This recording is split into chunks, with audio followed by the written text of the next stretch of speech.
If you've spent any time in the world of personal development or personal growth, then you have heard a lot about the subconscious mind. It's a big topic. It's an important topic, and there's a reason why it comes up again and again and again in almost whatever system or approach you're taking to your personal growth. And a few years ago, I had a big breakthrough on my understanding of the subconscious mind that I want to share with you now. I'm not here to break down the whole concept from a psychological point of view or try to explain it. But conceptually, if you get this one thing, you can have a little switch in awareness that can really lead to self-empowerment, where you can leverage the subconscious mind to really move in a direction where it's moving for you and it's working for you, right? 24/7, literally. Okay, so, the subconscious mind is this idea that I would say most modern philosophers and psychologists and psychiatrists agree is a valid concept, which is this idea that there are massive components of ourselves that are below our awareness. They're subconscious, okay? Why is this so important? Because, as it turns out, about 90% of the actions that we take, of our behaviors on any given day, are actually driven by these subconscious patterns that we've developed over time. In this day and age, we can use the analogy of computers, right? We have these programs that we're running, and they don't take much thought. They're on autopilot. They've learned to track and read and interpret the environment and respond for us most of the time.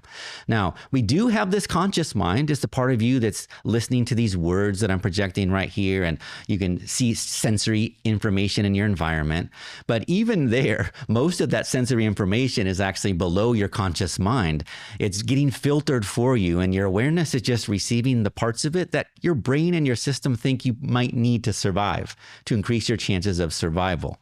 Okay, so that being said, why all the hype, why all the focus on the subconscious mind in the world of personal development and growth? Well, if 90% of my behaviors today have been driven just by my subconscious patterns, then if I want to change my results, if I want to change how I'm experiencing the world, then I think I want to account for at least some of that 90% that doesn't seem to be in my direct conscious control. And to do that, I'm going to have to reprogram those patterns, those paradigms that are responding to the world for me. Okay. But this doesn't mean that that conscious mind has to take over that 90%. That would be a lot of work. There's a reason why we've evolved to have our subconscious mind take care of most of our business throughout the day. It's because we want to reserve that bandwidth in our conscious awareness to be dealing with things that are immediate, right? And so our conscious mind can still operate as sort of the captain or the pilot, but we want the rest of the mind to be working in a direction that's in our favor, that's aligned with our goals, that's aligned with our purpose. So that's why if we're in the world of personal growth because we want to expand our potential, we want to express our gifts more fully, then we have to understand the programs that have been limiting us, okay?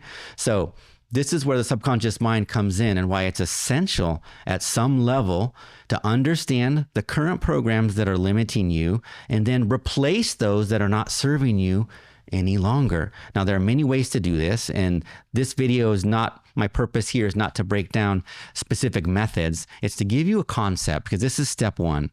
This is step one to really understand this concept. And the godfather of the subconscious mind in the modern world, one might say, is Joseph Murphy. You may have heard or seen this or heard it talked about, The Power of Your Subconscious Mind.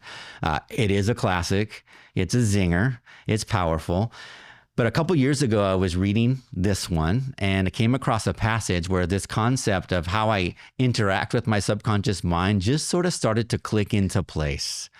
And I started to approach my work in this realm a little bit differently, whether that's my visualizations, my affirmations, my meditations, my breath work, anything that's asking us to surf up against that liminal space between our conscious and subconscious mind.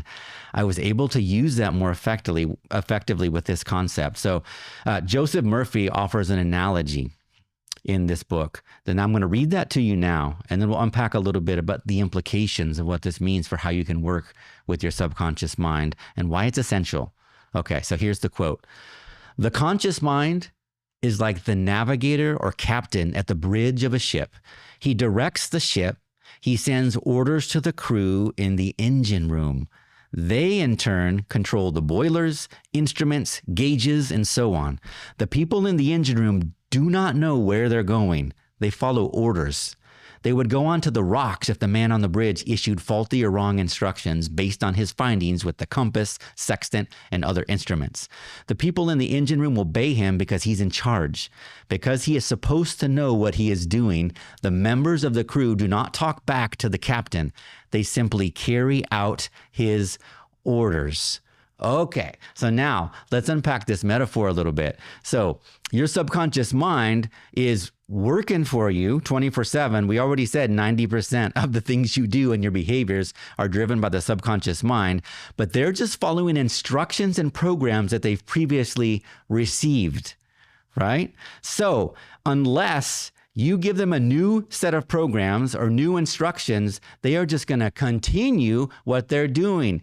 Like he says here, straight onto the rocks, unless you tell them otherwise, right? So you are the eyes and ears. You have the sensory input of your world around them, and you have the conscious will to offer your vision and then instruct the crew down below in your subconscious mind, the direction that you want to move in and how.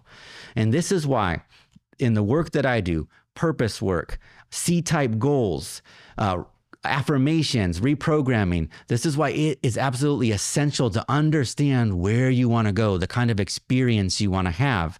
And this doesn't mean your conscious mind has to be gripping and obsessive about this all the time, because that's the true power of your subconscious mind, that when you get it aligned with your vision, with your goals, with your purpose, that entire crew is working for you, even when you don't realize it. And this is where some of this magic of synchronicity and manifestation and things like this come into play.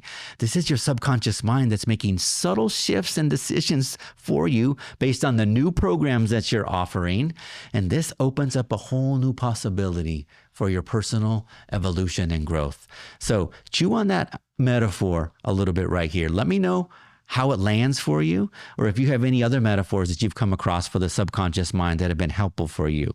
In the meantime, stay tuned. I'll be offering some more tools and practices for working with that space between the conscious and subconscious where we can actually do that reprogramming. All right, good luck.